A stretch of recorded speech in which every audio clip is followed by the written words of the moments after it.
Monday morning காலையிலே சீக்கிரமாக எழுந்திரிச்சு எல்லாருமே ஃப்ரெஷ் அப் ஆகிட்டு நாங்கள் ஸ்டே பண்ணியிருந்த ரூமை வந்து வெக்கேட் பண்ணிவிட்டு திருமலாலே நிறைய கோயில்கள் இருக்குது விசிட் பண்ணுறதுக்கு. பட் குழந்தைங்களை கூட்டிகிட்டு ஒரு பஸ்ஸை ஏறி இறங்க முடியாதுன்னு சொல்லிட்டு ரெண்டல் பைக் எடுக்கலாம்னு சொல்லி சர்ச் பண்ணி பார்த்தோம். திருமலாவில் அந்த சர்வீஸ் இல்லை, திருப்பதியிலே தான் அந்த சர்வீஸ் இருக்குதுன்னு சொல்லி போட்டிருந்தாங்க.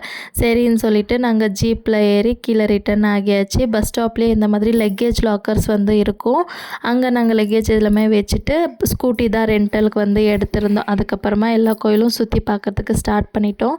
இங்கே இருக்கிற கோயில்களில் எந்த கோயிலுமே ஃபோன் வந்து அலோவ் பண்ண மாட்டாங்க. கோயிலுக்கு வெளியே ஃப்ரீ லாக்கர்ஸ் வந்து இருக்கும், அங்கே வச்சுட்டு போகலாம்.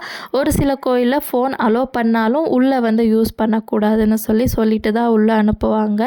எந்தெந்த கோயிலுக்கு போயிருந்தோன்னு சொல்லி லாங் வீடியோவில் போஸ்ட் பண்ணுறேன். மிஸ் பண்ணாமல் பார்க்குறதுக்கு சேனலை சப்ஸ்கிரைப் பண்ணிக்கோங்க. டே 3 எப்படி போச்சுன்னு சொல்லி நாளைக்கு வீடியோவில் சொல்கிறேன். வீடியோ பிடிச்சா லைக் பண்ணிக்கோங்க. டேக் கேர், பாய்.